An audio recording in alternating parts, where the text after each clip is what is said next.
9,98. Au lycée classique, tu n'as pas 10 de moyenne, tu reprends. Je me dis, mais c'est pas possible. Quelqu'un qui veut être un leader, qui veut marquer le monde, qui veut. On va regarder dans son histoire. Il a repris une classe, la classe de seconde. Je voyais son foutaise. J'ai dit, mais attends, c'est pas possible. Vous comprenez? En ce temps-là, je ne savais pas que l'échec n'était pas une fatalité.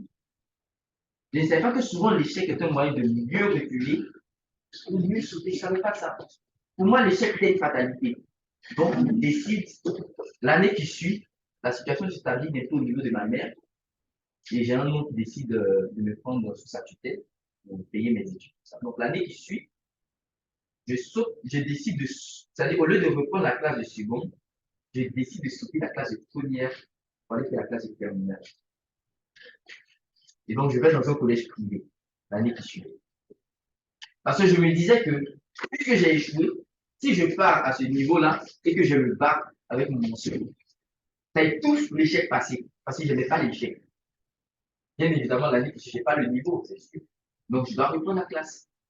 Je reprends la classe. Et après ça, l'année qui suit, je suis le meilleur de mon établissement. À l'examen blanc, je suis premier.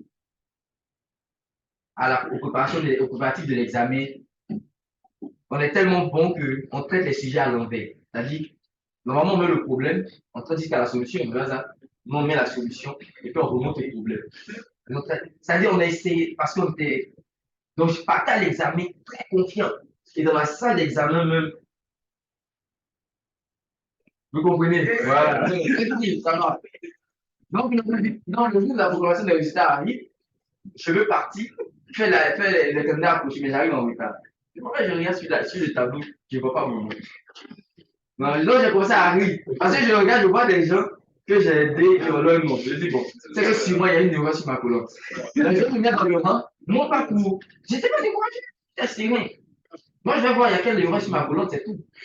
Je me mets dans le rang, je prends ma colonne, je commence à rire. Un point. Un point.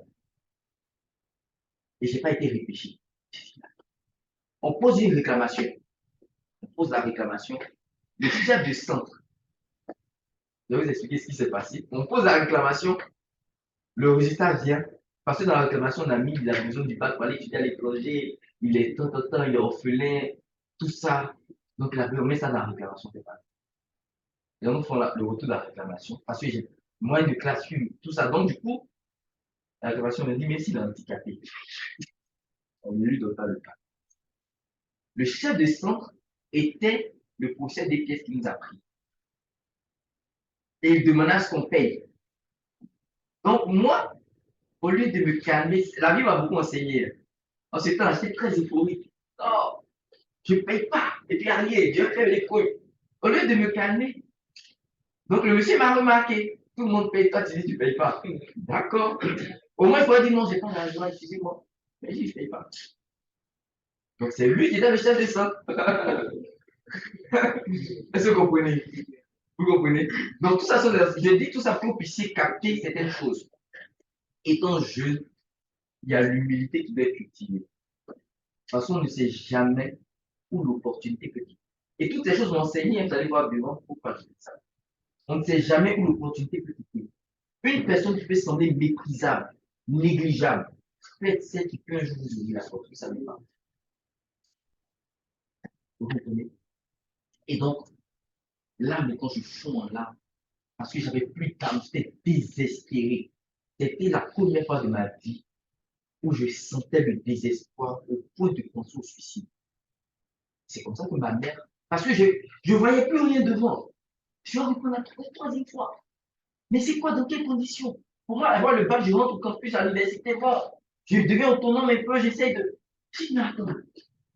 Et c'est comme ça que ma mère, qui a vu le désespoir dans lequel j'étais, a appelé le coordinateur général de notre organisation, Ayoye. Il est coréen et il est en même temps pasteur. Moi, je parle le voir et je lui explique en larmes pendant près d'une heure. Je lui explique mon histoire, ma vie et mes rêves et pourquoi j'ai joué. Je lui explique. Il m'écoute attentivement. Tu sais, ce n'est pas tout ce qui arrive dans notre vie Mais même si on ne comprend pas, ça ne doit pas être pour nous un moyen de nous arrêter.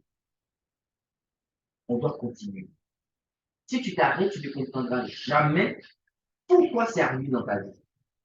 Mais si tu continues, un jour tu comprendras et tu diras, ah, je comprends maintenant pourquoi c'est arrivé. Et il m'a dit de viser ce qui est partout.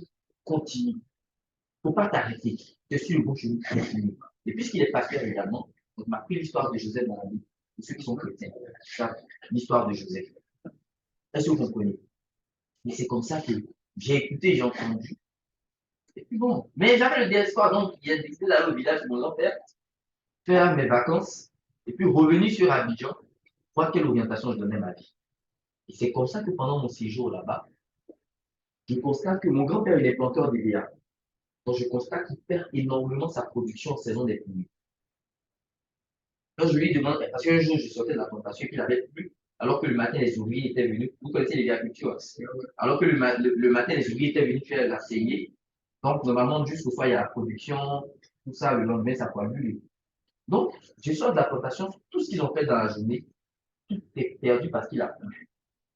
Donc j'étais étonné. Donc je me suis dit, est-ce que je ne peux pas fabriquer quelque chose parce que si la pluie entre, si on coupe, ça peut protéger. Donc c'est comme ça que, arrivé au village, je lui dis, bon, voilà ce que j'ai constaté. Est-ce que c'est normal que tu perdes autant selon les pluies? Il me dit, non, c'est pas normal, mais c'est ce qu'on vit. Donc je lui dis, bon, je vais essayer de fabriquer quelque chose que tu vas pas trouver tes glaces. Et il me dit, puisque père a son âme, il me dit, mais tu es un jeune intellectuel quand même. Et si fais un plan, hein, fais un plan, tout, tu vas pas t'aider comme ça pour faire les choses. Donc je lui ai dit, d'accord, j'ai compris, j'ai compris. Mais j'étais pas sujet à réfléchir. Donc après, la veille de mon séjour, de mon départ, pardon, il me demande, mais tu m'avais parlé d'un truc là, ça y est où? Et j'ai dit, ah oui, oui, d'accord, d'accord. Donc je me suis assis, j'ai commencé à dessiner. J'ai commencé à dessiner, dessiner. Et c'est là que le schéma est sorti. Je lui ai dit, bon, si je retourne sur Abidjan, je vais fabriquer et puis t'envoyer. Donc quand j'arrive à Abidjan, j'explique ça à mon mentor, le courrier. Parce que je lui explique, bon, voilà l'idée que j'ai eue pour mon grand-père, je vais faire ça pour mon grand-père, j'ai fabriqué pour mon grand-père. Et il a tapé ma tête. Il m'a dit, ton grand-père là, c'est le seul planteur de biens en Côte d'Ivoire ici. Donc c'est là que je me rends compte que, mais attends, si mon grand-père a ce problème, ça veut dire que sûrement tous les planteurs ont le problème. Je vais sur Google, je check. Effectivement, c'est un problème dans le milieu. Je check pour voir s'il y a des solutions. En 2011, je check qu'il n'existe aucune solution au monde viable pour protéger les tasses complètement. Je suis tombé. Donc, du coup, ça devient une idée qui naît. Donc, maintenant, je prends des renseignements. On me dit, lorsque tu as une idée, tu dois la faire breveter pour avoir le brevet des mentions. Donc, comme ça, je fais la demande du brevet en 2013. De 2011, c'est en 2013 que j'ai fait ma 44 000. Pour aller faire ma demande de brevet de 2011 à 2013. Donc, je fais la demande de brevet en 2013 et j'obtiens le brevet en 2015. Donc, passer l'étape d'idée maintenant, j'ai commencé les phases expérimentales, essayer dont je vous ai parlé beaucoup de détails. Donc, essayer de voir la viabilité du produit, aller tester, interroger les clients pour voir si ça marche, si ça marche pas, tout ça. Donc, je fais toutes ces études-là. Pendant ce temps, je me lance dans ma recherche de financement. Donc, passer de l'idée maintenant, je rentre dans l'entrepreneuriat avec un projet. Donc, le projet nécessite la rédaction d'un plan d'affaires. Le plan d'affaires qu'on appelle communément le business plan, donc, est un peu comme une boussole. Ça permet de pouvoir savoir d'où tu pars, où tu vas, quels sont tes objectifs, quelles sont tes perspectives et à terme, à quel niveau tu veux arriver. Donc, à l'intérieur, tu vas faire ton étude de marché, tu vas d'abord parler du contexte de ton produit, à quel besoin ça répond. Tu vas faire ton étude de marché, la cible, tout. Quand tu vas finir sur là, de quoi tu as besoin comme investissement pour atteindre cette cible-là. OK? Quel chiffre d'affaires tu vas faire? C'est-à-dire, le chiffre d'affaires, c'est tout ce qui est revenu généré par ton activité. Donc, le chiffre d'affaires comprend l'investissement plus le bénéfice. Donc, je fabrique à un prix, j'ajoute une marge dessus, je revends un prix de vente. Donc, ça, le montant qui entre, c'est mon chiffre d'affaires. OK? Ça fait partie du business model, donc c'est mon chiffre d'affaires. Donc, dans ce chiffre d'affaires-là, maintenant, il y a l'investissement et il y a le bénéfice. Et l'investissement est réinvesti, le bénéfice est épargné, ça peut être même encore investi. Donc, ça dépend de la stratégie que vous voulez dans votre projet. Donc, c'est comme ça que je fais un plan d'affaires pour mon projet. et je me lance maintenant. Puisqu'à cette époque, c'était 2013, il n'y avait pas encore, je recherchais les financements. Donc, en faisant les recherches, j'apprends qu'il y a des concours qui existent, des concours d'entrepreneuriat, des concours d'invention. Donc, on commence à postuler à des concours. Donc, en 2013, je postule à un concours, j'échoue 2014. Et en 2015, le même concours que j'avais participé les années précédentes, je repostule. Et en 2015, je reçois le prix PACES du meilleur jeune inventeur de Côte d'Ivoire. Et après cette année 2015, la même année 2015, je suis sélectionné dans le top 10 des meilleurs jeunes inventeurs d'Afrique. Je suis invité pour aller représenter la Côte d'Ivoire au Botswana, en Afrique du Sud. Donc, je vais vous couper encore, mais ça mérite des applaudissements. Donc, pour représenter la Côte d'Ivoire au Botswana, dans le top 10 des meilleurs jeunes inventeurs, lors de l'Africa Innovation Foundation programme, le prix PIA, prix de l'innovation africaine.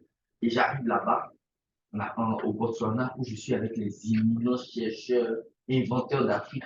Moi, un petit garçon, vous savez d'où je viens, et je me retrouve parmi eux. C'était une très belle expérience. Et après ça, en 2016, je reçois le prix de la CICI Academy, parmi les 7 meilleurs jeunes entrepreneurs de Côte d'Ivoire. CICI Academy 2016. Cette même année 2016, je postule à plusieurs concours. Je suis vice-champion d'Afrique au Maroc. En tout cas, je commence à me lancer dans l'entrepreneuriat en remportant une dizaine de distinctions qui me permettent d'aller représenter la Côte d'Ivoire. Donc, j'ai parlé du Botswana, Maroc, Singapour, Allemagne. Allemagne, c'était avec la Fondation Codex Newman où j'ai participé au Phoenix World Lab. Et Phoenix World Lab, ces compétitions, c'est un peu ce que votre professeur veut faire.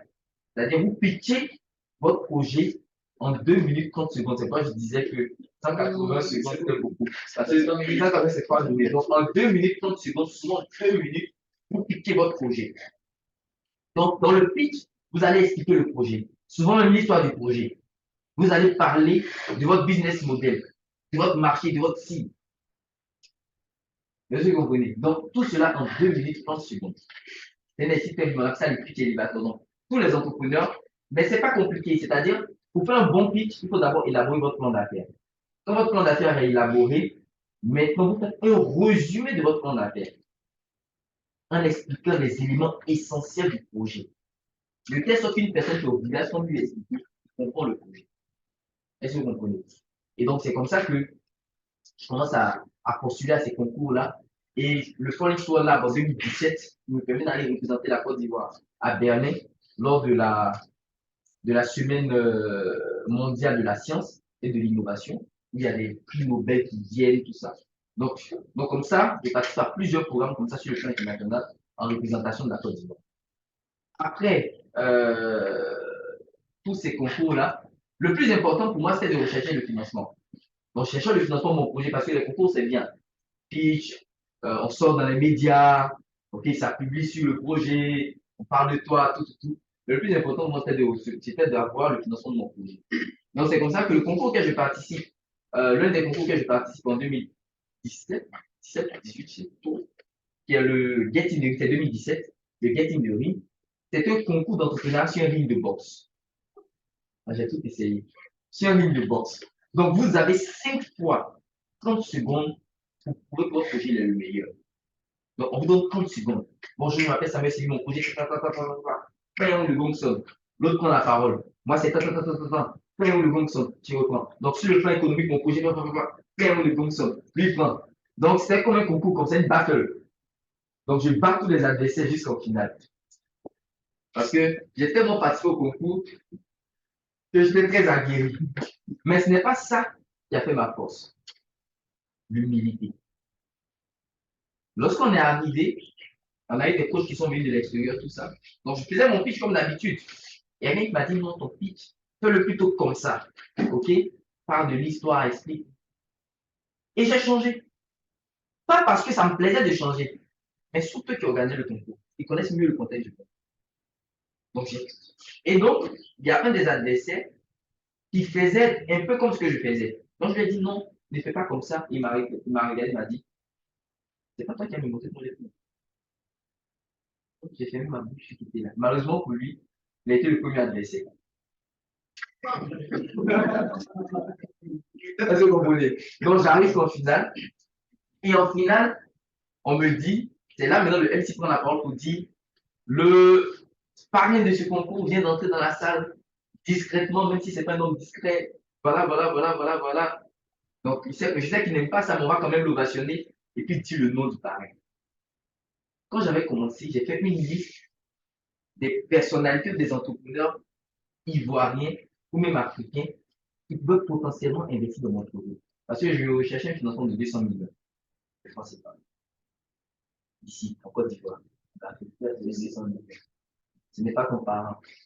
Vous ne vous connaissez pas, je vais te 200 millions. Mais c'était ça mon objectif que j'ai fait mon financement.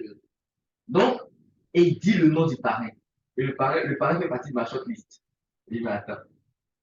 Et à cette époque-là, quand j'avais commencé, j'ai étudié le profil de chacun pour voir qu'est-ce que chacun aime entendre, quel est le profil, ok, de chacun. Donc, c'est pareil, là, lui, je connaissais un peu son. Donc, à la finale, on vous donne 2 minutes pour prouver que votre projet est le meilleur. C'est un one-man show. 2 minutes. Prends la parole. Donc, ce jour-là, quand j'ai pris la parole, j'ai plutôt parlé de mon leadership. J'ai dit au monde du jury que tout comme ça, on a eu à présenter le projet, je pense qu'ils ont eu à capter le projet.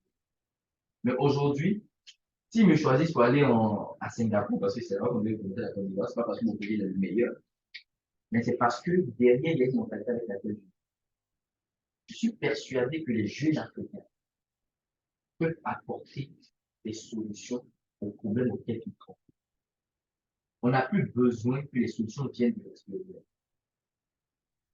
Nous-mêmes, face à nos problèmes, nous pouvons réfléchir pour apporter des solutions viables. Et que, en me choisissant, c'est de contribuer à écrire cette belle histoire de ma vie. Parce que l'histoire de la Côte d'Ivoire, j'en suis persuadé, ne va pas s'écrire dans le futur. Lorsqu'on va parler de la Côte d'Ivoire, peut-être mon nom parmi ceux qui ont marqué le vie. Aujourd'hui, on ne peut jamais parler de la Côte d'Ivoire si on ne mentionne pas qui? Oufouani. C'est pas ça. Aujourd'hui, on ne peut pas parler de la Côte d'Ivoire si on ne mentionne pas Eboba. On ne peut pas parler de la Côte d'Ivoire si on ne mentionne pas des personnes qui ont marqué le pays. Je veux être de celui qui marque. Donc, quand j'ai fini en tout cas, je me souviens plus exactement, mais c'était dans ce sens-là que j'ai fait mon dernier pitch tout le monde. Et le parrain nous a invités chez lui, à son micro, et il nous a expliqué son histoire. Comment il a commencé avec les pommes de terre, après les oignons, après et il a commencé à bâtir son entreprise jusqu'à ce qu'il se retrouve face à une opportunité qui lui permet, et puis aussi c'est comme l'action relationnelle qui lui permet en même temps d'obtenir le marché de confection des passeports biométriques en Côte d'Ivoire. Après ça, ça lui plusieurs fois tout ça. Donc il nous explique son histoire. Aujourd'hui, il est président de l'Assemblée nationale, donc vous le connaissez. Donc il nous explique son histoire. Et il dit, bon, les postes sont ouvertes, venez quand vous voulez. Un entrepreneur, même si on vous a ouvert un trou, vous devez vous arranger à ce que tout votre corps puisse passer. Ça veut dire quoi? Toutes les opportunités qui se présentent à vous, il faut être préparé à essayer. Et il faut être toujours prêt.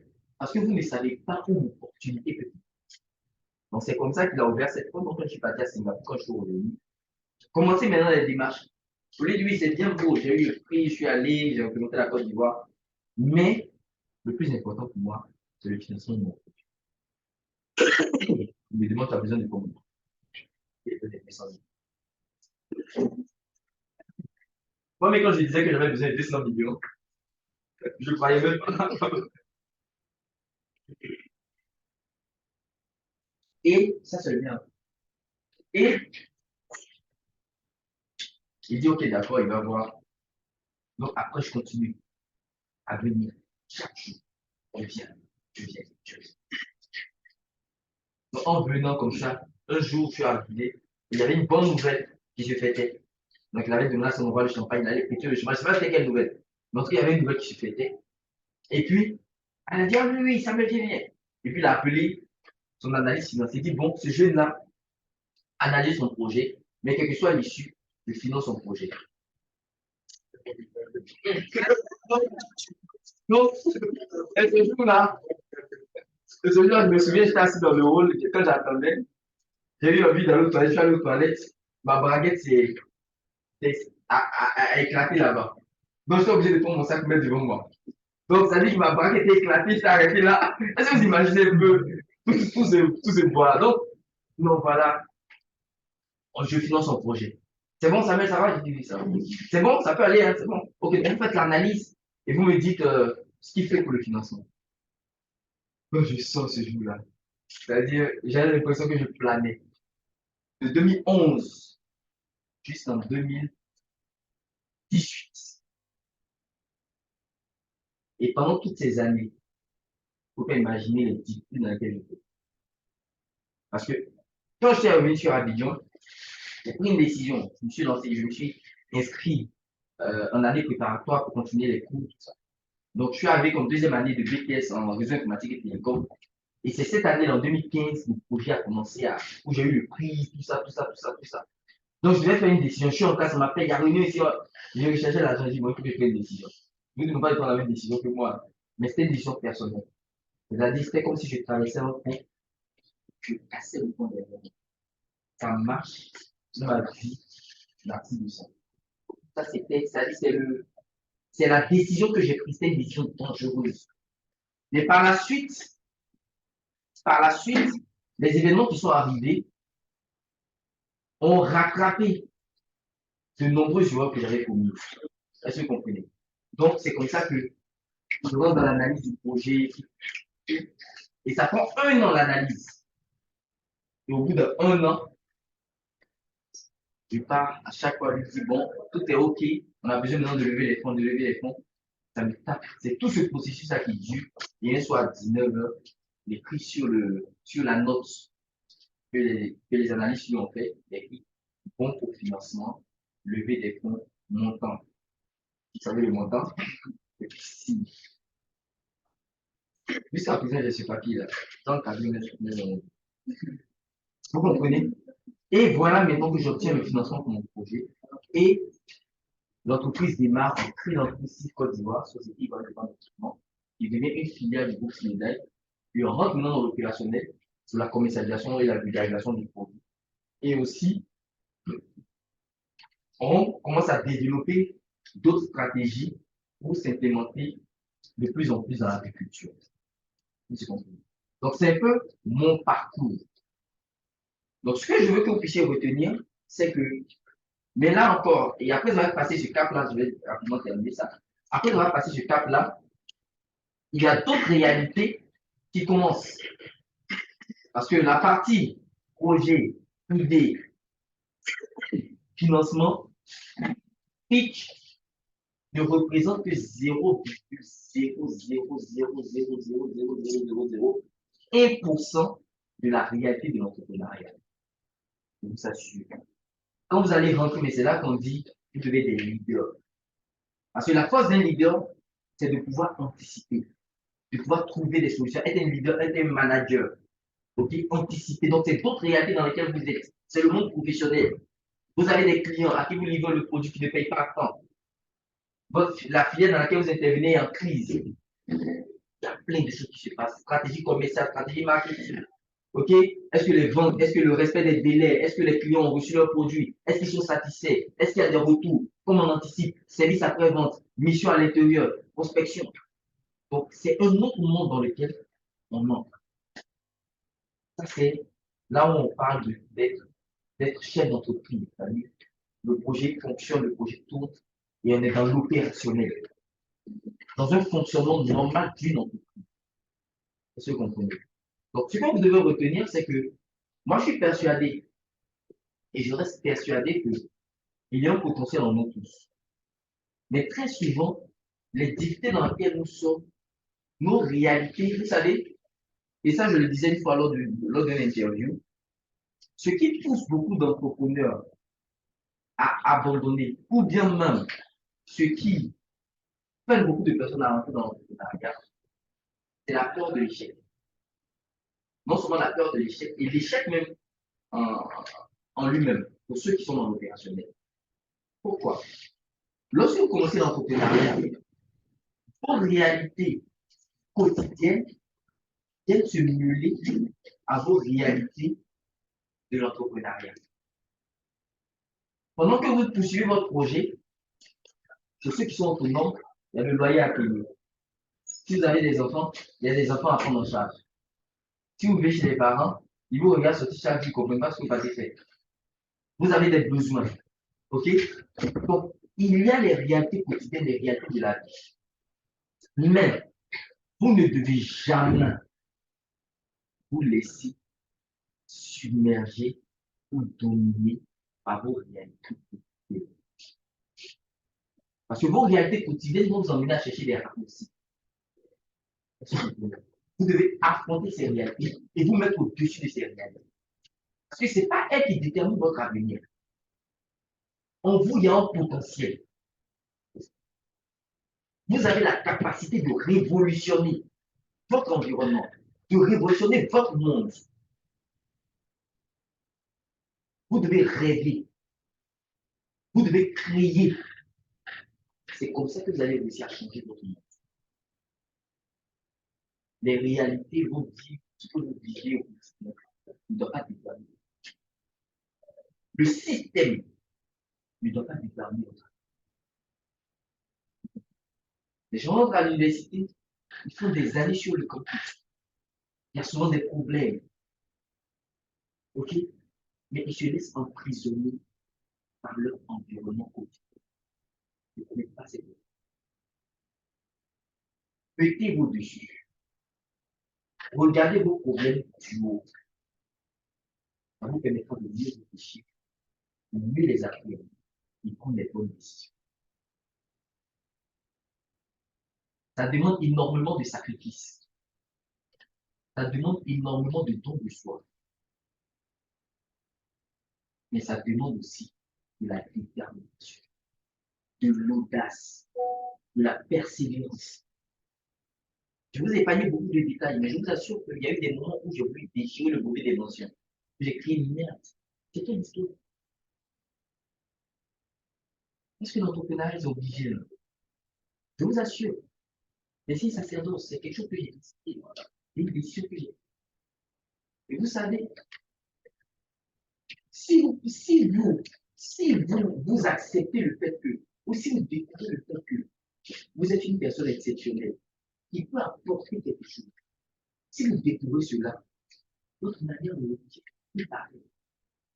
Là où les gens sont trop petits dans la réflexion, vous êtes au-dessus.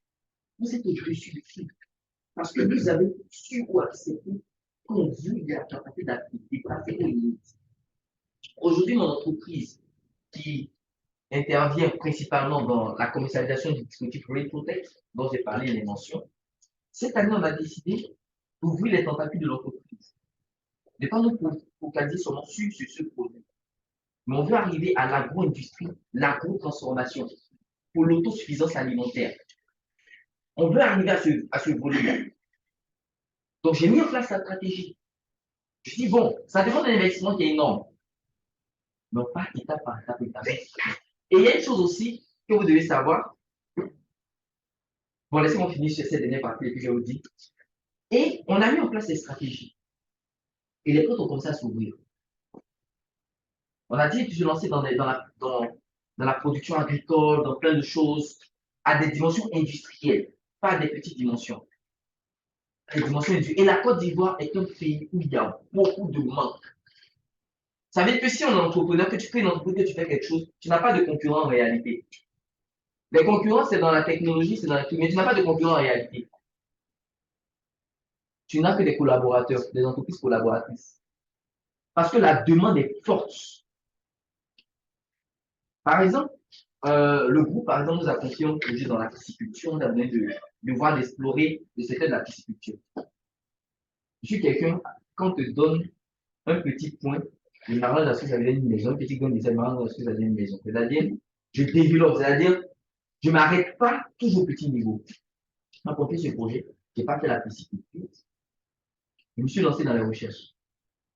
J'ai contacté un consultant, on a commencé à travailler sur le projet. On a eu un temps de latence parce qu'on trouvait un site adéquat sur lequel on allait, qu'on ne trouvait pas. Et un beau matin, quelqu'un vient me voir, il me parle de quelque chose. On fouille, on fouille. Le gars, il a un terrain où, sur le terrain, il y a 7 hectares de lac, un lac de 7 hectares d'eau. Il dit, maintenant, on prend ça en même temps pour faire le projet. Il dit, donc, il vend son terrain. Il dit, oui, on prend. Pourtant, je n'ai pas l'argent pour payer le terrain. Mais on montre le dossier, on dit, on prend. On va visiter, on fait le lancement, tout. Et puis, on se lance dans la recherche de financement.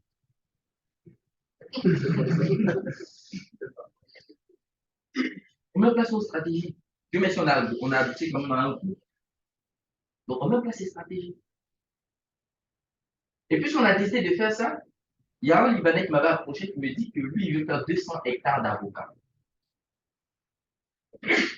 Ça m'intéresse, je peux faire. Et sur le coup, je suis lancé dans l'agro-industrie. Et puis, ce que je n'ai pas dit, c'est que j'ai eu à faire des formations internationales. Donc, j'ai eu deux certifications internationales en promotion des petites et moyennes entreprises et du marché libre à l'Académie internationale du leadership en Allemagne, à Gummersbach. Et j'ai eu un certificat international en promotion de l'agri-business, pas agro-business, de l'agri-business. L'agri-business, c'est tout ce qui est business qui rentre en ligne de compte de l'agriculture sur la chaîne de valeur. Donc, un certificat international en promotion de l'agri-business et du développement des chaînes de valeur. Des chaînes de valeur. Donc, j'ai cette certification-là, ça c'est à Séoul, à l'Université nationale de Séoul, que j'ai fait ce programme-là. Et là, c'est la BAD qui m'avait envoyé. Je vous ai épargné beaucoup de détails. Donc, sur la BAD, il y a eu des missions internationales comme ça qui nous ont accompagnés dans les trucs. Donc, cette certification, je peux le faire. Donc, je lui dis, OK, on peut le faire. Je mets mon équipe sur. Actuellement, je vous assure que je sais tout ce qui concerne les médias, tout ce qui concerne l'avocat dans le monde. Je sais. C'est pour vous dire qu'il n'y a rien d'impossible. Impossible n'existe pas. Impossible n'existe pas. Si vous avez la détermination, si vous croyez que vous êtes capable de le faire, vous allez le faire. Mettez-y du cœur, de l'audace, de la détermination et de la persévérance. Et donc là, le monsieur, il dit que dès que c'est l'étude finie, on lui soumet, on lui finance. Pas de problème. Et ça, c'est des opportunités. Ça veut dire que, et aussi, ça, c'est un secret d'entrepreneuriat. Quand vous avez une idée, ne vous asseyez jamais pour attendre que tout vienne ou que tout se fasse. Ne faites pas ça. L'entrepreneuriat, quand vous avez une idée, vous devez commencer à la mettre en place. Parce que l'idée que vous avez, elle vit, elle respire, elle vit. Elle ne verra l'existence que lorsque vous-même, vous allez lui accorder de l'importance. En commençant à l'exécuter. Et en commençant à l'exécuter, les opportunités vont commencer à venir comme de l'airement. Lorsqu'un problème se présentera, une solution va venir. C'est comme ça en entrepreneuriat. Mais si vous attendez que vous êtes assis, vous ne verrez jamais le bout du tunnel. C'est quoi? Il faut de l'audace. L'audace d'avancer, même lorsque tout semble ferme. En entrepreneuriat, il le faut. Est-ce que vous comprenez? Donc, c'est pour vous dire qu'aujourd'hui, vous avez le potentiel. Tout dépend de vous. Ne laissez pas le système déterminer. Ne laissez pas le système décider de votre vie. Votre vie n'est pas un hasard. Pour que votre avenir ressemble à un hasard. Et ça, c'est le problème de beaucoup de jeunes. Il passe en terminale, tout, il va à l'université. Tu lui demandes qu'est-ce que tu veux faire. Je ne sais pas, arrive à les débrouiller, tu vois ce qu'il fait ça. Ça veut dire que tu n'as pas d'objectif de vie. Tu n'as pas de rêve. Donc, tu laisses le système décider. Est-ce que vous comprenez? Alors que tu es maître de ton destin, tu es maître de ton avenir. Tout dépend de toi. Ne laisse pas le système conditionner. Ne laisse pas le système t'emprisonner. Oui, le système, on l'utilise pour acquérir des connaissances. Ce qu'on n'a pas. Mais après ça, tout dépend de toi. C'est à vous de prendre la décision. Elle est personnelle. Réfléchissez, pensez en profondeur. Et vous allez découvrir que vous pouvez faire des choses extraordinaires. Souvent, je passe, souvent, quand je passe dans la rue, Quand je vois des jeunes qui sont arrêtés, qui m'ont dit, donc, j'ai dit, mais est-ce que ce gars-là, il sait que lui, il représente la solution à un problème. Vous représentez la solution à un problème. Vous devez savoir, vous représentez la solution à un problème. Mais si vous ne le savez pas, vous allez passer. Et lorsque l'idée vient, elle ne vous appartient plus. Elle appartient à l'humanité. Parce que Dieu vous l'a donné pour l'humanité. Ce n'est pas pour vous. Ceux qui ont pensé à l'avion, la ils sont morts. Ce n'est pas eux qui ont bénéficié, c'est nous. Lui qui a pensé à l'ampoule, aujourd'hui il est mort. Qui en bénéficie, c'est nous. Lui qui a pensé à l'électricité, aujourd'hui il est mort. Lui-même, c'est mec qui n'est pas en bénéfice. Aujourd'hui, c'est nous en bénéficie. Ça veut dire que toute idée qui vient ne vous appartient pas. Elle n'est pas là pour un égoïsme personnel. Est-ce que vous comprenez? Elle n'est pas là pour vous. Elle est là pour les autres. Si vous avez perçu tout ça, vous allez réaliser des choses. Parce que vous le pouvez. Parce que ça existe en vous. Ça est là, c'est en vous. Ça dort en vous. Et réfléchissez. Vous allez y arriver. Même face aux difficultés, là, ne vous laissez pas submerger par ça. Les difficultés, là, ce n'est rien d'autre qu'un moyen pour vous d'avoir de quoi raconter. Parce qu'un succès sans difficulté est un succès qui est libre de ça. Donc, les difficultés, là, c'est comme, arrivé un moment, quand les difficultés arrivaient, je me disais, ouais, ça, un jour, je vais expliquer ça. La que je vous expliquer des difficultés, non? C'est comme ça qu'il faut les appréhender. J'ai des exercices pour vous permettre demain de motiver d'autres personnes. Voyez vos difficultés comme ça. Et puis affronter les surmonter. Je ne dis pas que c'est facile. C'est pas de l'audace et de la détermination. Vous devez rêver grand. Tout ce que vous faites ne doit pas être circonscrit dans une petite bulle. Rêver grand. Bon, ma femme, par exemple, elle a un talent. C'est-à-dire, elle sait bien faire les gâteaux, elle sait faire les yaourts, tout ça. Donc, très souvent, il y a certains des amis qui lui disent non, il faut faire des yaourts. Elle sait très bien le faire, elle a fait avec son père.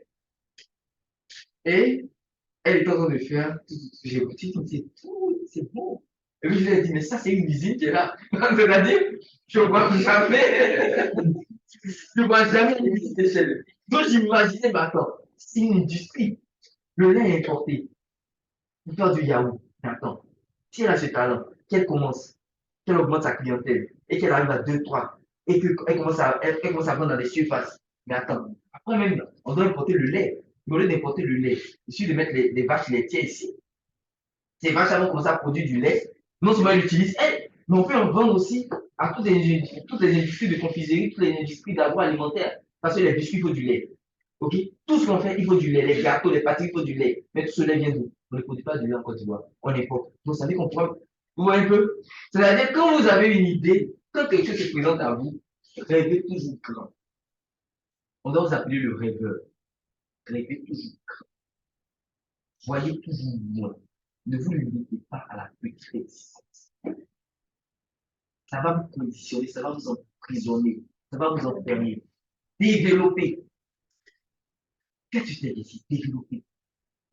Ça ne veut pas dire que c'est tout que vous allez exécuter, mais projetez-vous. Mais peut-être que je vais vous dire qu'il y a une femme laitière quelque part.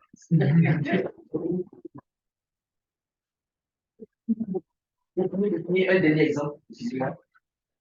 Quand je suis allé faire la formation en Corée, à l'Université nationale de Séoul, c'est la plus grande université en Corée. La meilleure en Corée, la troisième meilleure en Asie et la 35e dans le monde. Donc, avoir un certificat dans cette université, ce n'est pas donné à tout le monde. Je me rappelle quand j'étais parti, il y a une dame, j'étais sorti un soir dans le métro, je partais acheter des vêtements, tout ça, des souvenirs. Et puis, elle m'a demandé, elle était curieuse du monde africain, elle m'a demandé, tu viens d'où? Tout ça en anglais, pas en français. Elle m'a demandé, tu viens d'où? Tout ça. Je dis, je suis venu à l'université de Séoul pour faire une formation. Elle a tiqué. Ça dit quoi?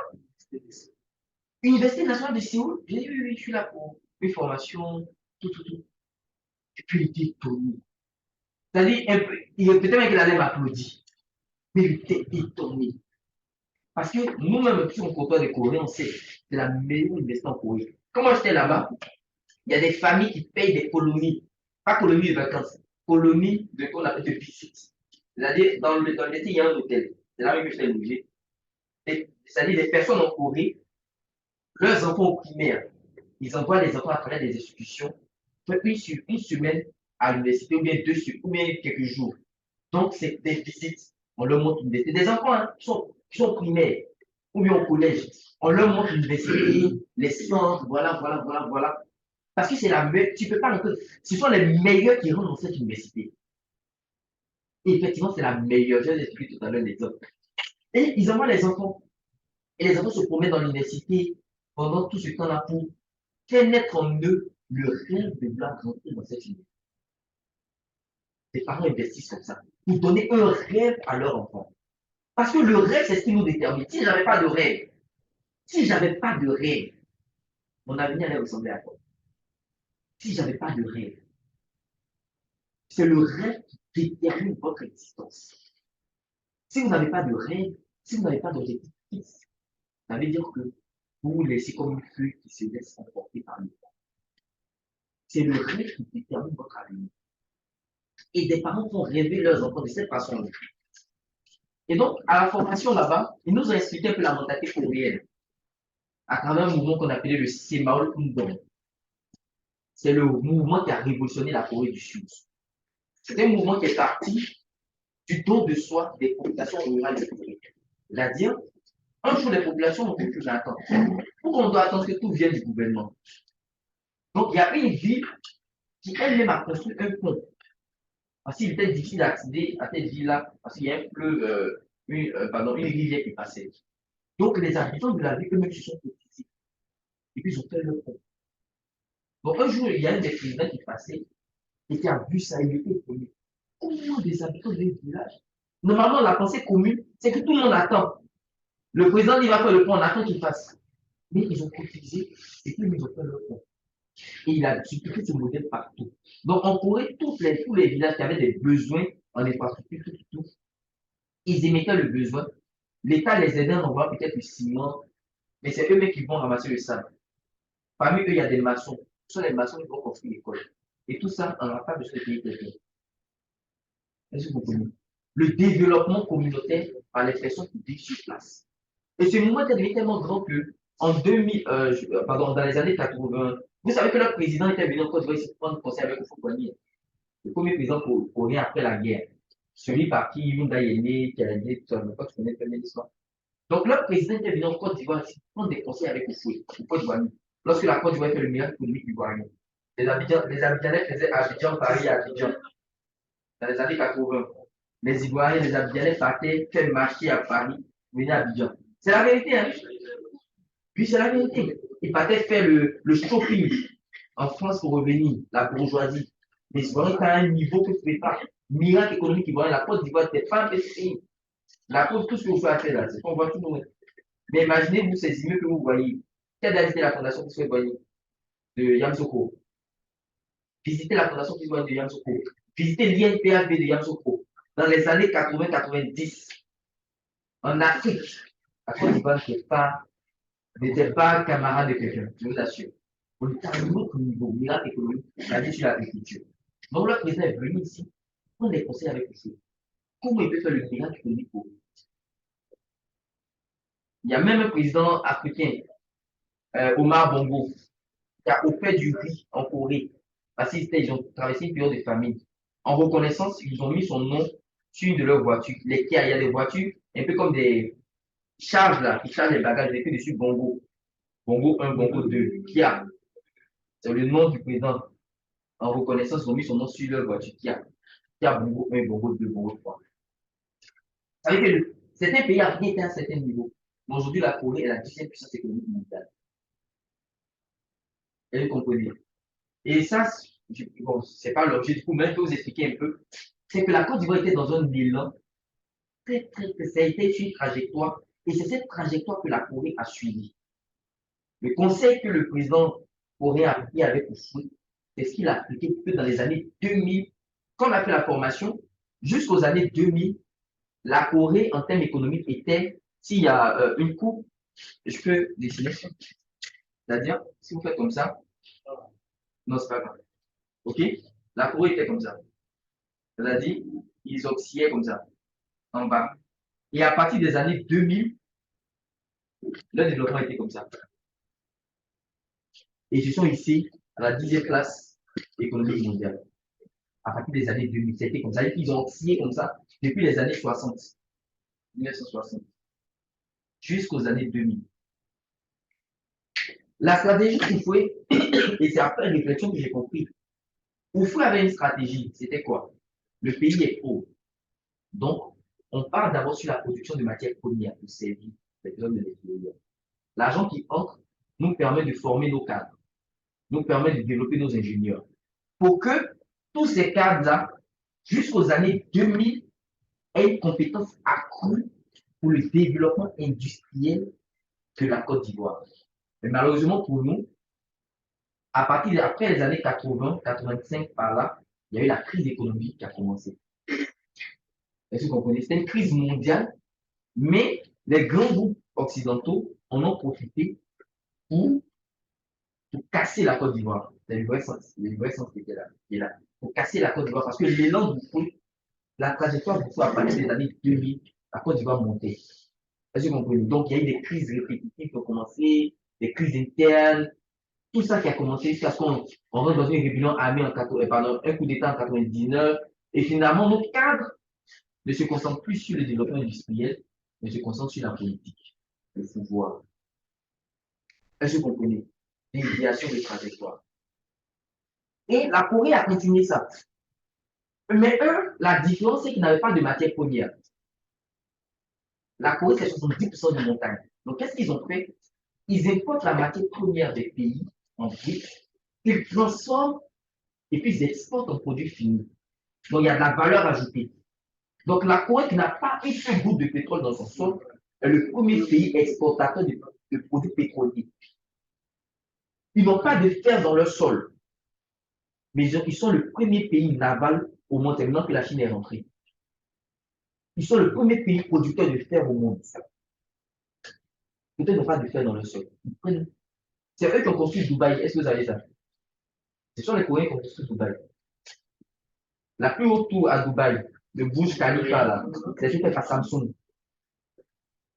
Parce que les gars de Dubaï ont lancé un appel d'offres pour voir quels sont les pays qui pouvaient les aider à construire Dubaï. Parce que les experts ont dit que pour que Dubaï puisse évoluer, ils doivent faire beaucoup de choses. Et il y a une personne qui a dit, vous devez miser dans le tourisme.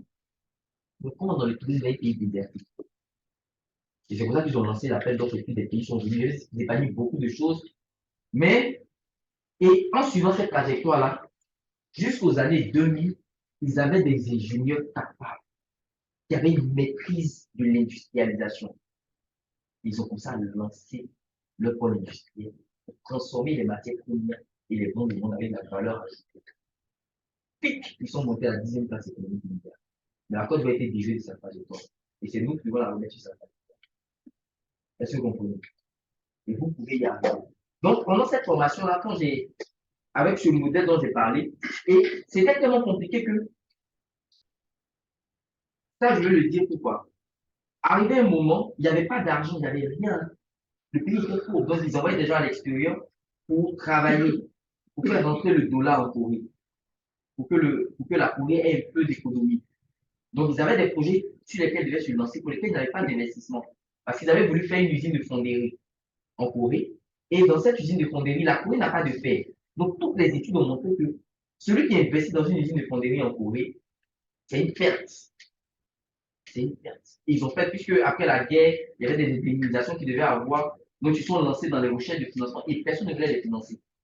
Et ils sont allés même en Europe, parce que le président avait mandaté un général de l'armée qui était en charge de développer ce pôle industriel-là. Et il est parti à une conférence avec des investisseurs. Il a parlé du projet de faire l'usine de fonderie en Corée. Et tous les experts ont dit que ce n'est pas possible. Et il y a un des experts qui a dit que c'est impossible de faire ça. Et donc, ils sont retournés en Corée. Donc, c'est comme ça qu'ils ont eux-mêmes essayé de voir comment ils pouvaient trouver le financement. Donc, dans ces volets-là, ils sont souvenus des indemnités qu'ils devaient avoir. Donc, les Américains ont donné des indemnités.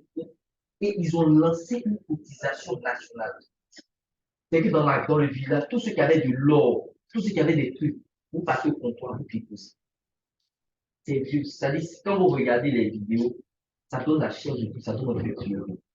Comment Le patriotisme pouvait les emmener à se dépouiller pour leur nation. Les gens qui avaient les bijoux en or, qui avaient le rang comme ils se sont donnés eux-mêmes pour leur pays. C'est pourquoi les Coréens sont très fiers de leur nation. Parce que c'était un don de soi. Et c'est comme ça qu'ils ont pu monter l'usine de fer. Et puis ils ont commencé à produire le fer. Ils sont rentrés maintenant dans la production des véhicules, dans l'industrialisation, tout, parce que le fer, c'est la base de beaucoup de choses. Donc ça. Et c'est comme ça qu'après, ce général est reparti rencontrer les investisseurs en question qui ont dit que c'était impossible. Et puis là, 10 années que c'était impossible. Donc voilà, on l'a fait. L'usine fonctionne. On fond du fer. On exporte le fer. On construit des bateaux. Donc, ça veut dire que vous avez eu tort. Monsieur lui a dit qu'on n'a pas eu tort. Mais si je refais mes analyses, je vais donner le même résultat que c'est impossible. Mais mes analyses n'ont pas pris en compte une seule chose. Votre mentalité. L'analyse n'a pas pris en compte la mentalité de celui qui l'a donné. Tout était impossible. Mais lui, quelle était sa mentalité? Rien n'est impossible.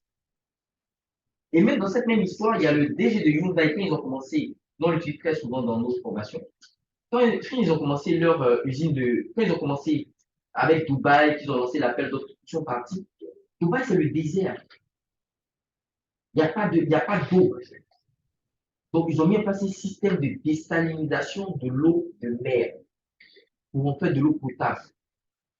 Ils ont fait des tubes, des gros tuyaux pour faire venir de l'eau de mer jusqu'à l'intérieur pour avoir de l'eau construite, pour faire des constructions. Et quand ils sont partis au départ, tous les pays qui postulaient refusaient. Mais Hyundai avec Samsung ont accepté. Et le DG de Hyundai dans ce temps-là, les gens se plaignaient, mais pourquoi? Pourquoi tu as accepté? Il fait chaud.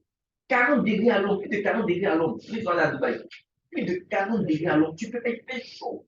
Et en plus, on est blanc, on est jaune. On va brûler sous le soleil. Mais là, à 10 000 n'est pas intelligent, ne réfléchissez pas. Il fait chaud.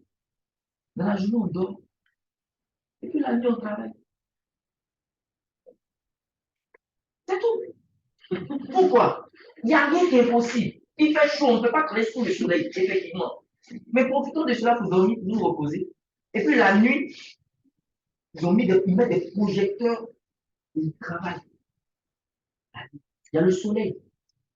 La journée, donc, ils ont le temps de charger les batteries, de faire ce qu'ils ont à faire. Et puis la nuit, les projecteurs. Et puis ils construisent. Le matin, ils dorment. La nuit, ils travaillent parce que la nuit fait très froid.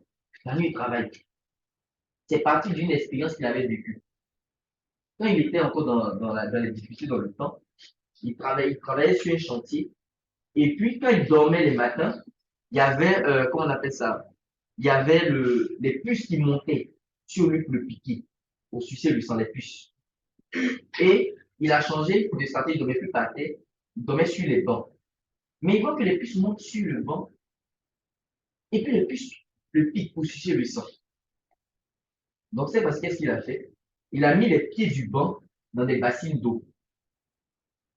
C'est tout. Il y a une bassine, l'eau dedans, et puis il met les pieds du banc dans les bassines. Donc, il n'y a pas une piste qui sait nager. Oui. Donc, le premier jour, il a bien dormi. Le deuxième jour, il a bien dormi. Le troisième jour, les puces commencent à le piquer. Il est étonné. Donc, il se lève comme une lampe. Et puis, il a mis tout ça. Et puis, effectivement, les puces sont sur le banc, les puces le piquent. Vous savez ce que les puces ont fait? Est-ce que vous savez? Les pieds sont dans l'eau. Les pieds du banc sont dans l'eau. Ça veut dire qu'il ne peut pas plonger dans l'eau, nager, monter sur eux. Les puces montent sur le mur. Elles arrivent au plafond, exactement là où il est, et qu'elles se laissent tomber. Sur lui. C'est-à-dire qu'elles montent sur le mur. Comme il y a l'eau, il y a temps. Elles montent sur le mur. Elles arrivent au plafond. Et elles mesurent où il est couché. Et puis elles se laissent tomber. Et puis le pic. Une puce peut réfléchir de cette façon. Une puce peut réfléchir de cette façon. À plus forte raison, pour quelle raison? Rien n'est impossible. Bon, et donc, c'est comme ça que pendant mon séjour là-bas, il me venait à l'idée de créer une association que j'ai appelée le Réseau international d'appui au développement rural et agral. Ce réseau a pour objectif d'impulser et de promouvoir le développement dans les zones rurales, c'est-à-dire dans les villages, à partir des populations qui vivent dans ces villages-là, avec les ressources existantes sur place. Le modèle, c'est qu'on arrive dans un village. Il n'y a pas d'infrastructure, il n'y a pas d'hôpital, il n'y a rien. Eux tous attendent que le président vienne construire. Eux tous attendent que le président vienne mettre le chalet. Eux tous attendent que le président vienne faire la route. Donc, ils ont des terres. Ce qu'ils produisent, c'est ce qui vient faire l'économie de la Côte d'Ivoire lorsqu'on exporte à partir du port. Donc, avec ce concept, on arrive dans le village, on demande au village à acheter tout ça. Ils se concentrent, on voit des terres qui ne sont pas exploitées. Nous, on forme des jeunes dans les structures, et puis on lance un projet agricole. Et tout ce que ce projet génère comme revenu, c'est épargné pour contribuer au développement. On a fait une phase pilote version Kobo, les tiers amis, sur 11 hectares de terre. On a fait un investissement pour de 5 millions avec les mondes du région. Le revenu estimé est autour de 20, le revenu estimé est autour de 20 à 25 millions. Le revenu estimé est autour de 20 à 25 millions. Ça s'est épargné pour le village. Après, si on lance un deuxième projet, un troisième projet, dans 5 ans, qu'est-ce que le village doit comme épargne? Des centaines de millions, pourquoi pas des milliards? C'est fini. La Côte d'Ivoire n'est pas autosuffisante en alimentation. Est-ce que vous comprenez? Donc, c'est pour dire que réfléchissez, il y a le potentiel en vous. Donc, sur ce, je vais m'arrêter là. J'espère que vous avez pris.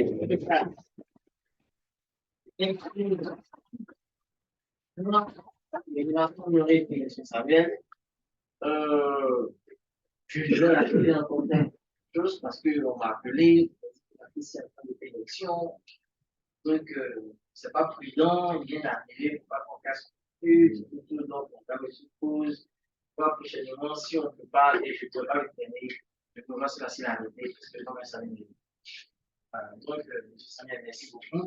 On va revenir rapidement. On a une contrainte, il y a un collègue. La République est sortie, la République là où il a les passes, il n'y a pas de problème. Puis, on va continuer. Est-ce qu'ils ont des questions? Non, il y a des questions, il y a des questions. D'accord, donc j'ai des questions. Ok, donc ils sortent et puis vous revenez. Puisque après, c'est pour moi qui est là. Donc, comment M. Samuel? Non, ils sont où? Ils sont là. Donc,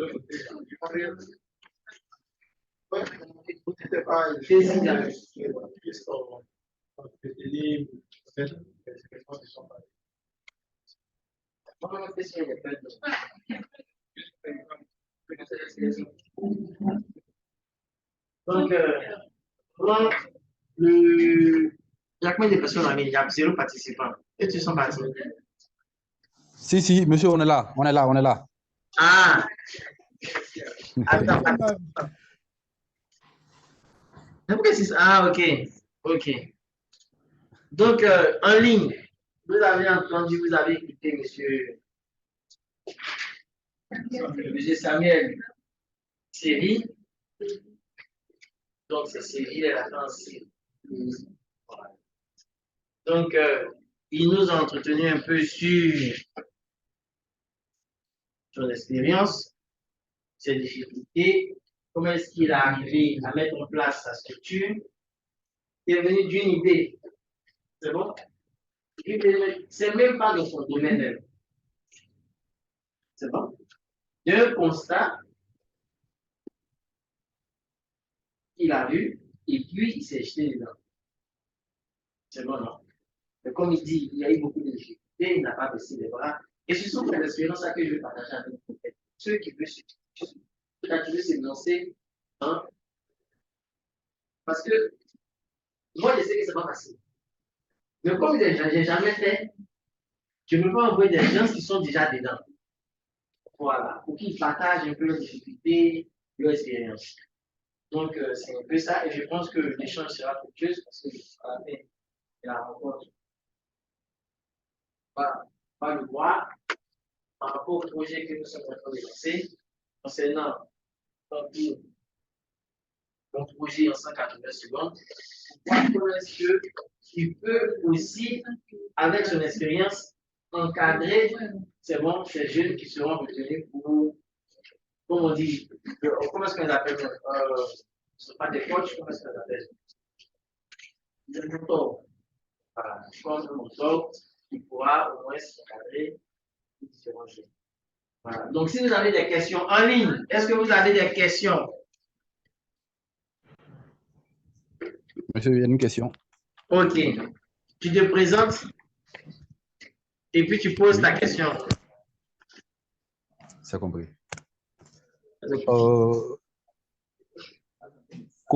Je suis Monsieur Kofi Kouadio François.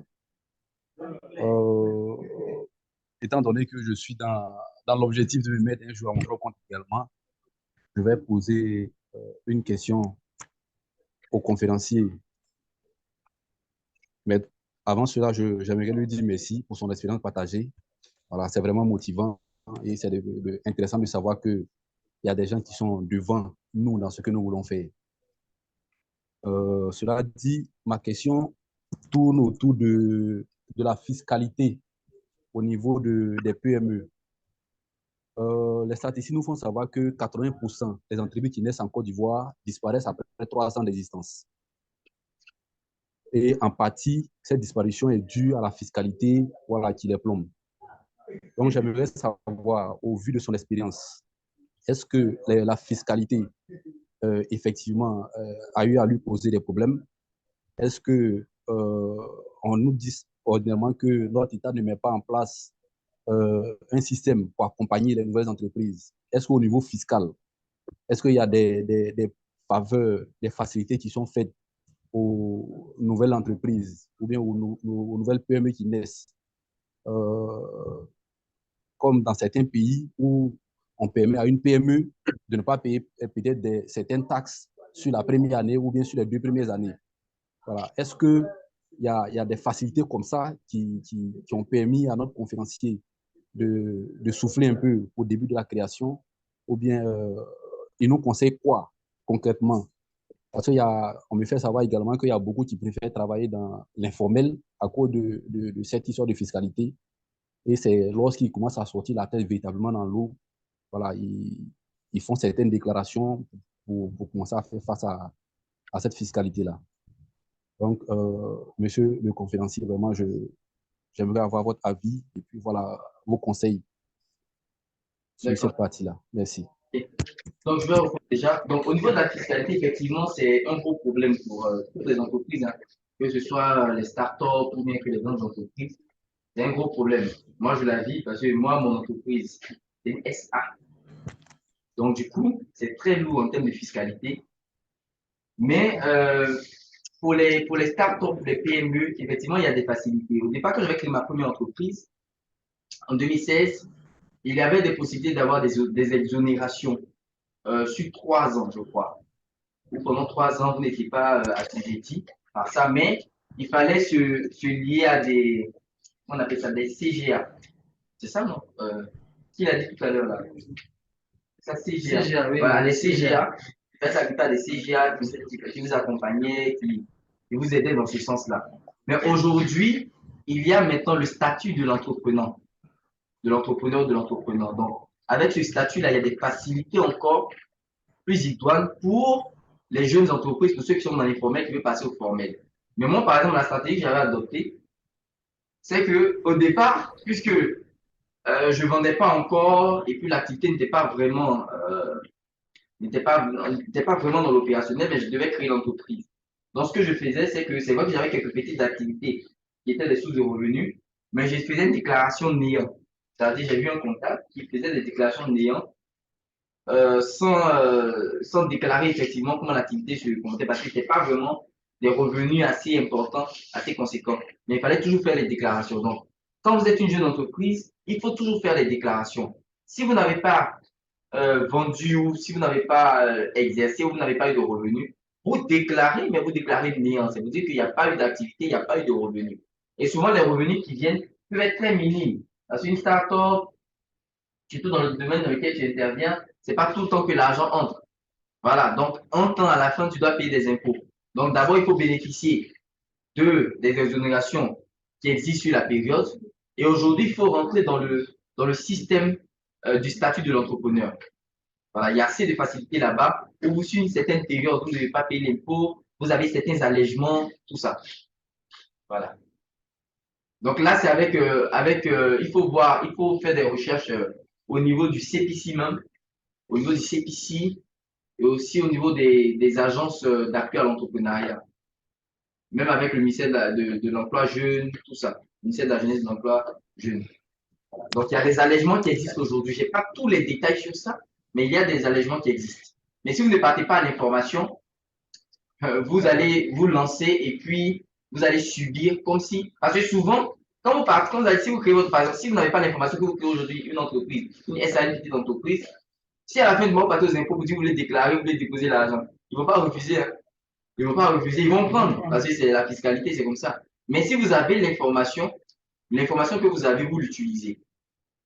Donc, et même il y a le numéro il y a l'identifiant unique des startups, tout ça qui existe, tout ça permet d'avoir des facilités. Et récemment, par exemple, le gouvernement avait lancé un programme qu'on appelait PEPIT. Donc, c'est un programme qui vise à coacher ou accompagner des startups pour en faire d'elles des champions nationaux. Oufou l'avait fait dans le temps, c'est pour aujourd'hui on a les SICA, on a les grandes entreprises industrielles qui révolutionnent la Côte d'Ivoire, c'est parce qu'à cette époque-là, ils ont eu un appui du gouvernement. Donc cette année, le gouvernement a lancé avec la primature un programme qu'on appelle PEPIT. La date limite est passée depuis le 28 février, mais ça c'était pour les startups qui étaient déjà en activité, tout ça, et il y a plein de facilités derrière. Voilà. Donc il y a des mécanismes qui existent. Il faut juste les chercher et puis trouver ce dans quoi vous êtes, vous devez vous inscrire. Voilà. J'espère que j'ai répondu à la question. Oui, c'est bien passé. Autre chose, si vous me permettez, ordinairement, on ne voit pas beaucoup de formations dans, je vais dire, dans la pratique ou bien dans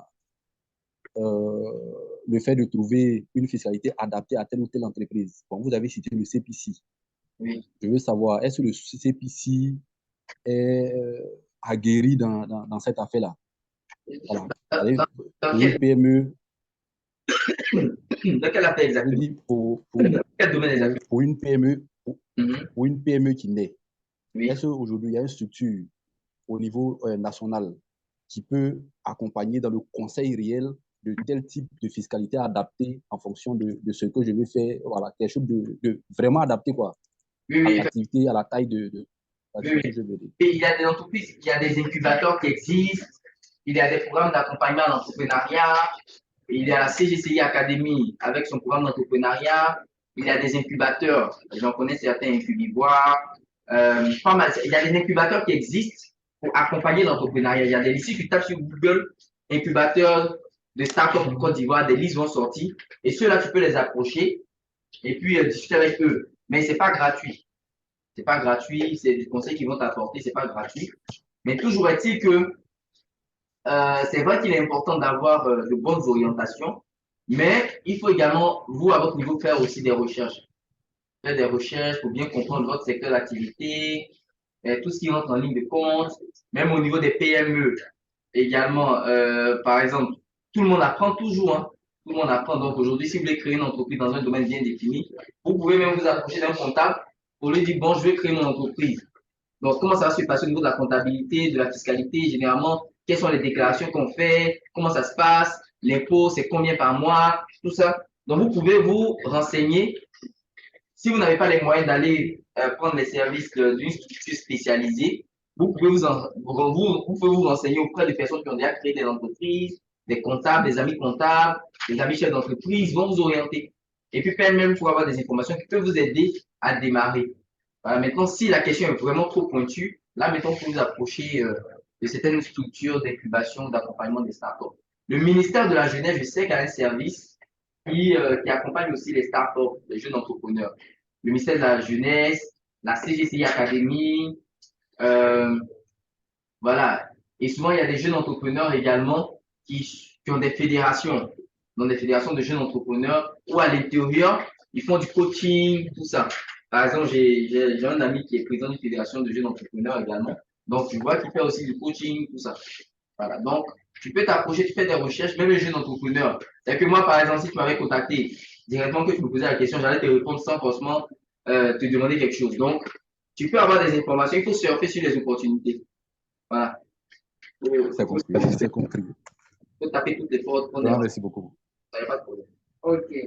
Est-ce qu'il y a une autre question en ligne? Est-ce qu'il y a une autre question? Allô? Oui. Est-ce qu'il y a une autre question en ligne? Tu ouvres ton micro, puis tu te présentes, tu poses la question. Oui,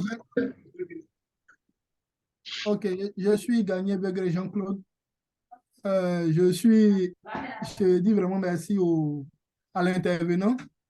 Au fait, ma question elle est relative à nous autres qui sommes fonctionnaires de l'État parce que le statut général de la fonction publique interdit à tout fonctionnaire de l'État d'avoir d'autres activités génératrices de revenus.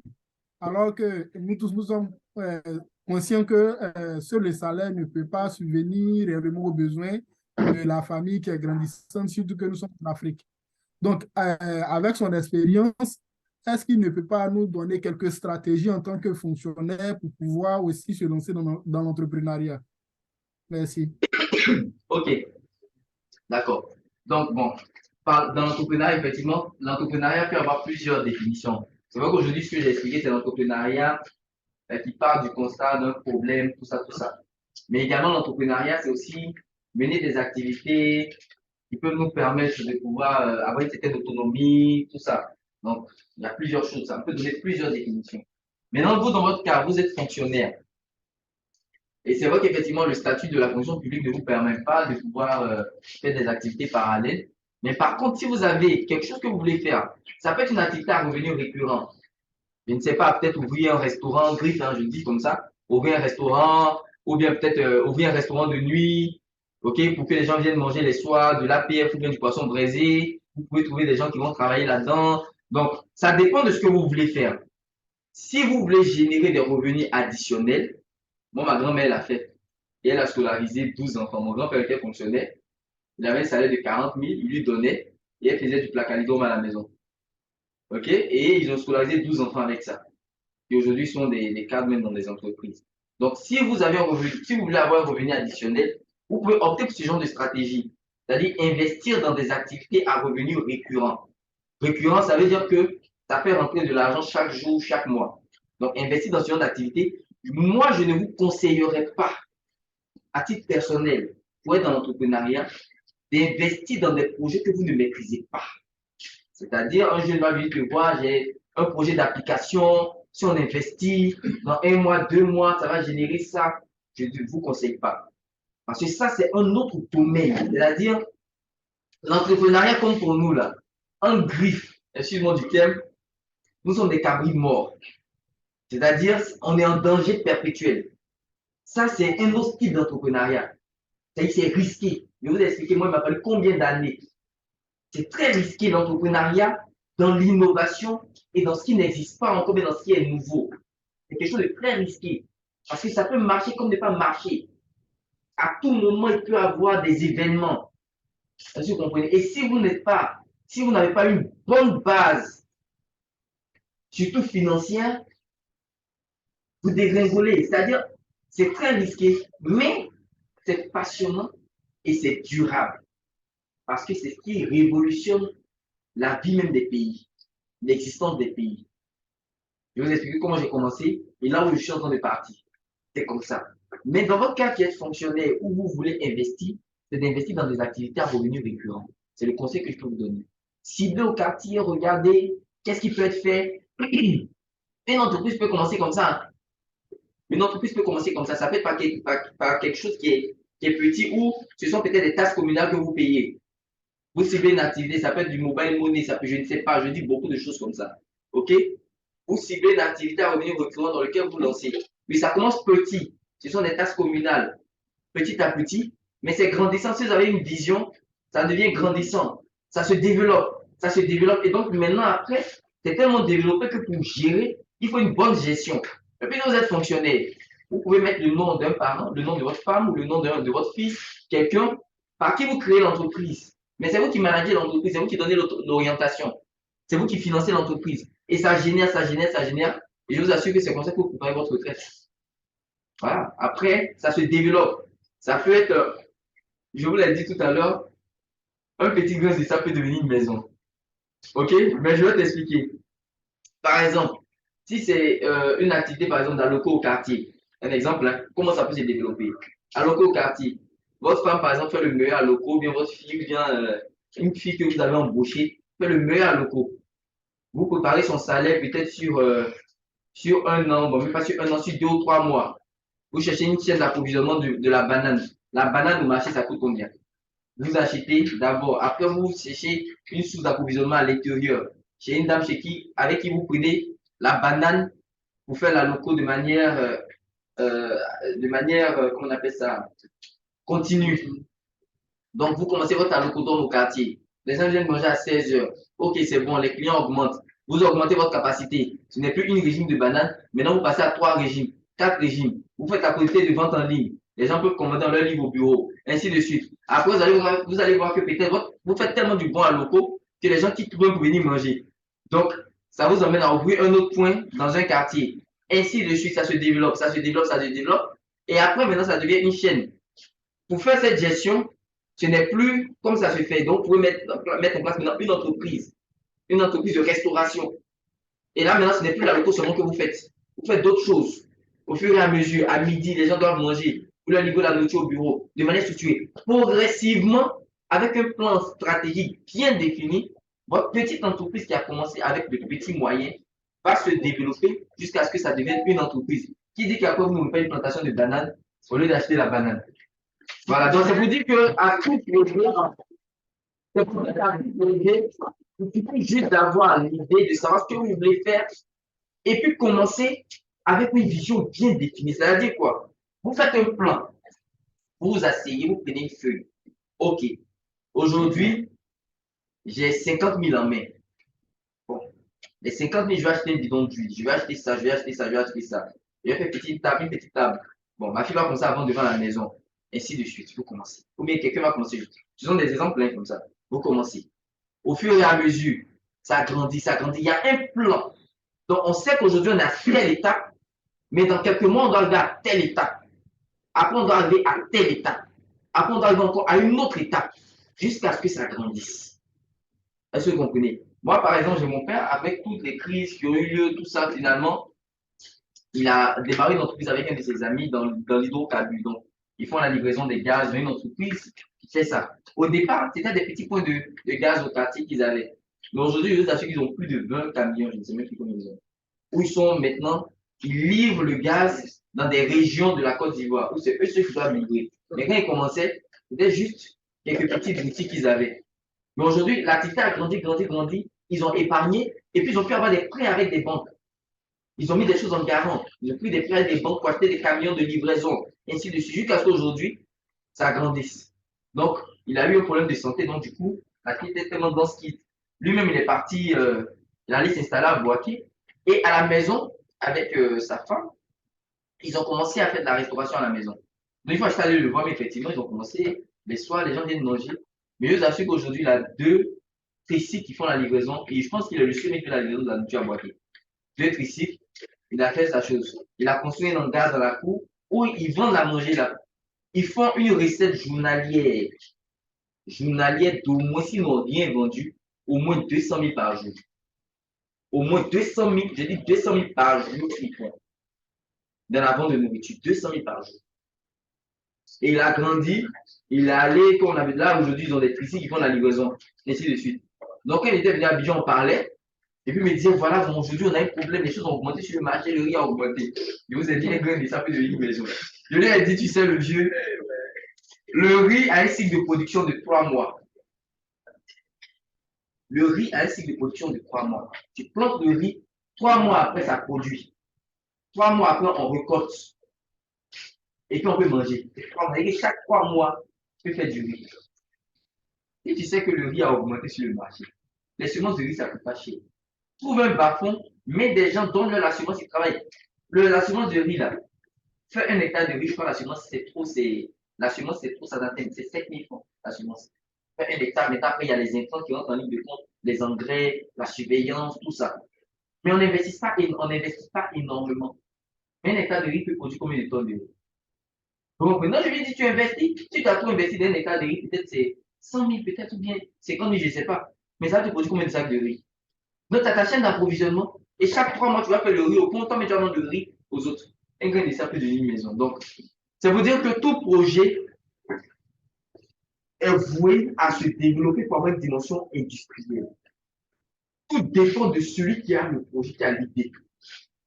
Si vous êtes petit, si vous rêvez petit, votre projet va rester à l'étape de petit.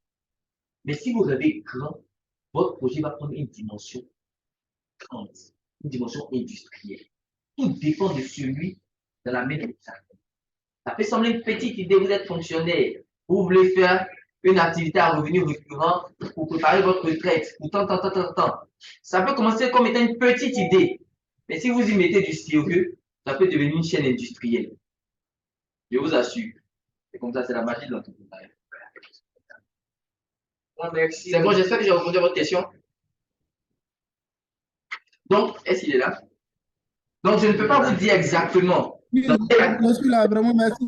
Voilà, Merci beaucoup. Vous avez répondu à la question. voilà, je ne peux pas vous dire exactement, investissez dans ça. Investissez dans ça, je ne peux pas vous le dire parce que c'est quelque chose de personnel à vous. Mais il faut réfléchir, regarder autour de vous. Mais tout ce dans quoi vous voulez investir, vous devez avoir un plan de développement.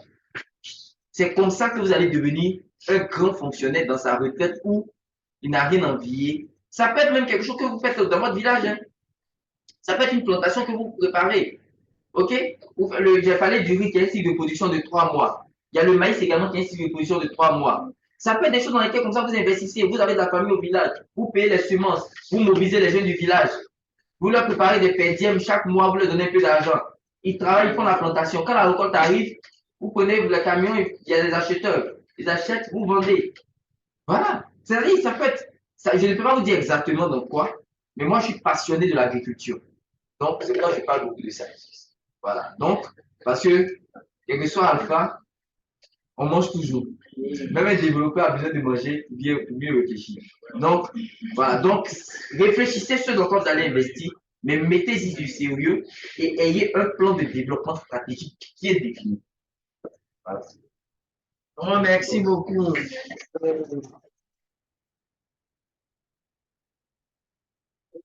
Monsieur Samuel Sidi. En tout cas, moi-même, j'ai beaucoup appris. Hein. Voilà. C'est vrai que moi, j'ai pas entrepreneur. Quand je suis rentré, ça m'a donné le quotidien. Je vais la voilà. Donc, ça avait certains documents que j'ai regardés. J'essaie de produire quelque chose, mais je me suis dit que l'entrepreneuriat, c'est pas venir s'arrêter, faire 4 heures de séance. Chaque séance fait 4 heures. Je me dis que comment c'est l'entrepreneuriat, en fait. Moi, l'entrepreneuriat, c'est tout le partage. Pour motiver ceux qui veulent entreprendre. Parce que moi, on me dit toujours que l'entrepreneuriat, c'est pas facile. Bon, comme j'ai jamais essayé, je ne veux pas savoir que c'est facile, c'est pas facile. Donc, je peux inviter les gens pour nous partager l'expérience. Et quand ceux qui sont intéressés par le projet d'entreprendre, ou n'est pas d'entreprendre, être motivés par les conseils que vous donnez, je me dis, ça va encore plus porter leur orgueil, plus encore plus investir dans ce qu'ils sont en train de faire. Et c'est déjà quelque chose de très, très bon. Parce que je vous assure que si, dans le temps, on avait des cours d'entrepreneuriat, dans nous, un truc, ça allait aider beaucoup de manifestations. Et là, c'est quelque chose que, c'est pas, l'entrepreneuriat aussi, la partie théorique qui est très importante. Par exemple, moi, dans mon parcours, j'ai pas eu de formation d'entrepreneuriat. Et ça m'a valu ce que ça m'a valu. Si ça devait être à refaire, ce que j'ai fait en 8 ans ou en 9 ans, j'allais le faire en quelques mois. Donc, c'est déjà très important. C'est quoi vraiment, je vous félicite pour ça. Le fait de donner des cours d'entrepreneuriat, c'est vraiment, moi, je vous encourage, ne vous arrêtez pas. Voilà, merci beaucoup. Merci beaucoup. Et comme le directeur disait tout à l'heure, depuis près de 2 ans, on cherche, il y a une réforme qui était lancée au niveau du CURAT, qui est la révision des maquettes. Donc, on il m'a chargé comme ça. J'ai dit, mais chaque année, tu n'as pas d'argent. Essaie de trouver un canevas où on pourra rencontrer toutes ces personnes-là pour leur proposer qui nous aident, disons, qui nous aident à la révision de la maquette. Voilà. Donc, la maquette en elle-même, elle a 4 chapitres. Le premier chapitre, c'était quoi? C'était l'entrepreneuriat. Qu'est-ce que c'est que l'entrepreneuriat? Deuxième chapitre, c'était quoi? C'était l'entreprise. L'entreprise. Création d'une entreprise. Troisième chapitre, c'était quoi? C'était classification des entreprises. Et puis, dernier chapitre, c'était plus pour parler des étapes de création d'une entreprise. Donc, voici les différents modules qu'on fait au niveau du curat des dispensés dans le cours d'entrepreneuriat. Mais est-ce que ce module-là est aujourd'hui d'actualité? Donc, je demande de voir avec ceux qu'on invite ici, qui passent au cours d'entrepreneuriat, pour voir comment est-ce qu'on peut apporter une forme, peut-être apporter quelque chose. On dit, bon, qu'est-ce que l'entrepreneuriat, c'est important, on va passer par telle chose. Une fois qu'on a le titre, qu'est-ce qu'il faut mettre dedans? Ils ont toutes les ressources pour le faire. Vraiment, je voulais qu'on va sur le dessus.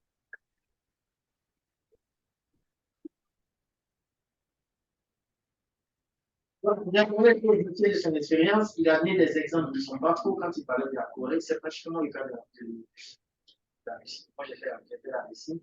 Et c'est pratiquement le pays, je vais dire les pays de l'Asie. Parce que il a dit quelque chose qui n'est pas faux. Moi, j'ai connu un ami vietnamien avec qui j'ai étudié. Il dit, lui, il n'a pas droit à l'échec. Il dit, lui, il n'a pas droit à l'échec. Que ses parents ont pris crédit au pays avec le gouvernement pour qu'il vienne en formation à Moscou. Donc, il n'a pas droit à l'échec. Il est venu apprendre ce pourquoi il est là et retourner dans son pays pour aller mettre à disposition ce qu'il a appris là au service du gouvernement. Et on a parlé, vous avez parlé de la solidarité du peuple coréen. J'ai vraiment aimé votre exemple où vous avez dit que on lui a dit c'est impossible, tout le monde a dit c'est impossible, mais il y a un aspect. C'est-à-dire la solidarité. Je ne sais pas de politique. Et c'est ce que les Européens ont dit quand ils font la guerre à la Russie. Le peuple est un peu très, très, très assuré. Et moi, j'étais victime de ça. Je suis arrivé, c'était un week-end, on a invité un Russe là à partager un peu d'avocats, et le débat sur Poutine est sorti. On nous a demandé, mais lui-même, hein, il est en train de dénigrer son président. Hein. Ah, Poutine est comme ceci, Poutine est comme cela, c'est un faux type, c'est quelqu'un comme ça, on doit le prendre, on va faire ceci. Et puis, non, on est là. Est-ce que ça va problème parce que le peuple russe, normalement, souffre, ils ont des difficultés, ainsi de suite. Et quand on a dit ça, il s'est levé, il a pris la bouteille, il a cassé son tête. Pourquoi on peut mal parler son il dit que sont très, très, très souffrés. Et ça devait être notre force ici.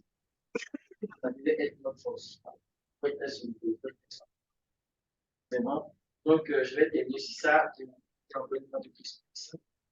Merci beaucoup d'être arrivé. On n'a pas grand-chose à vous offrir de l'eau. Et je ne vais pas le cacher. Je sais que je vais vous solliciter. Il n'y a pas de problème. Je suis là. Je vais vous solliciter. Voilà, parce Je que vais juste me prévenir un peu plus tôt, à l'avance. Juste ça, sinon. il n'y a pas de problème. Il y a des courriers qui vont arriver. Non, on n'a pas besoin de courrier. On n'a pas besoin de courrier. Directement, mais seulement peut-être à l'avance pour que je puisse. Il n'y a pas de problème. Non, merci. On va se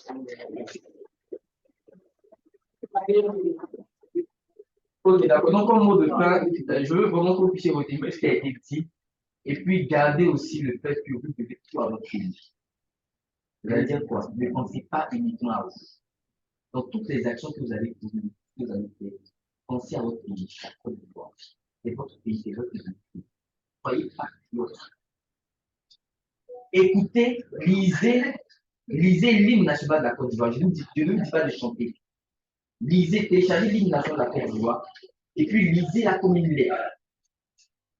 Lisez la commune lettre qui vous est adressée. L'hymne national de la Côte d'Ivoire dit ça vous donnera votre mission.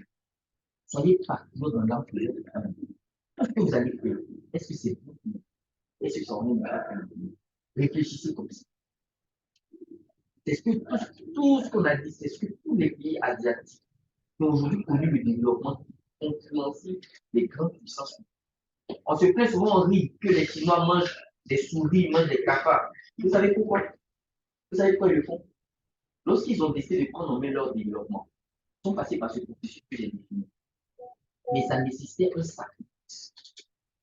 C'est-à-dire qu'ils n'allaient pas avoir l'aide extérieure. Tout devait partir de l'intérieur.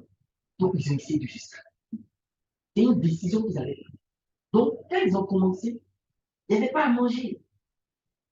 On dit, bon, mais il y a les souris qui se baladent là, qu'est-ce qu'on fait? Ils mangent souris, on ne mange pas souris. Mais si vous avez essayé, bon, elle va essayer. Il se prend une souris, il tue, il braise, il mange. On regarde. Mais il n'est pas mort. C'est qu'on peut manger. On mange souris. Après, c'est cafards.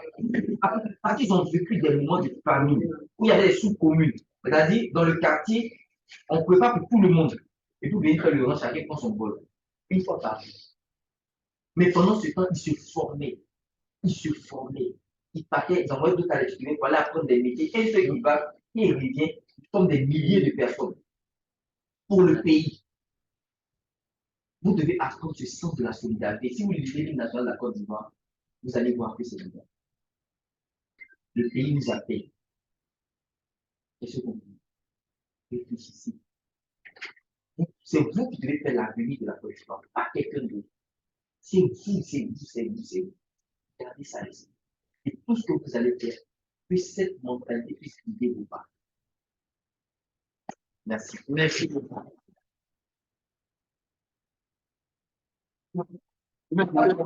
C'est où je vais. Oui. En fait, ce que je voulais vous dire, la dernière fois, M. Kadio, nous qui voulons nous lancer dans l'entrepreneuriat, bien que ce soit des gens qui avoir un mentor. Je voulais demander, comme lui vient de partager son expérience, que vous demander à ce qu'il soit notre mentor. Bon, ça va. On va parler ça après. D'accord. C'est bon? Ok, en ligne, je voudrais vous dire merci. On a dépassé le temps. Je voudrais vous dire merci pour votre patience. Et puis, n'oubliez pas mes activités. Je vais reprendre une dernière fois. On a 9 activités. C'est ça, non? Première activité, c'est un forum. C'est-à-dire un numéro à télé. Deuxième activité, c'est quoi? C'est études comparatives. Il y a quiz dedans. C'est bon? Pour tous ceux qui sont en ligne, j'ai dit que moi, je ne corrige pas sur ordinateur. Vous envoyez, vous téléchargez tous les documents et vous envoyez ça à votre délégué. Elle va imprimer. Et puis, elle va me remettre. Donc, quand vous allez envoyer les documents là, il faut envoyer le moyen d'accompagnement pour imprimer un délégué. Il faut exiger ça. Hein? C'est bon? Voilà. Maintenant, pour la vidéo. Pour ceux qui sont en ligne, ce que vous allez faire, vous allez compresser la vidéo. Si elle est lourde, vous allez la compresser. Vous allez envoyer ça à votre délégué. C'est bon? Vous envoyez la vidéo à votre délégué.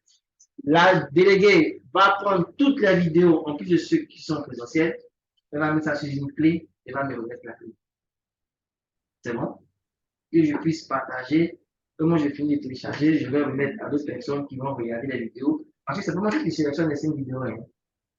Voilà. La professeure Mobio, quand on s'est réunis, puis on regarde peut-être les vidéos. C'est bon, non? Et on décide ensemble. On dit, bon, à tel projet, c'est bon, on peut réaliser. Mais quand le projet aussi est élevé, donc, comme on a dit, c'est quelque chose qu'on veut vous donner, pour juste vous accompagner. Ce n'est pas pour dire qu'on va financer tout le projet. C'est bon, non? Voilà. Donc, on n'a pas fait des projets qui se pensent à la fin. 200 millions, 300 millions. C'est donné 100 000, 200 000. Devant 300 millions, il n'y a rien. C'est bon? Voilà. Donc, n'oubliez pas d'envoyer les activités et de grâce, respecter les délais parce que c'est jusqu'au 16 avril. C'est bon? Je vous remercie. Ok, monsieur? Monsieur? Oui, Merci, professeur. Allô? oui, allô? Oui, monsieur.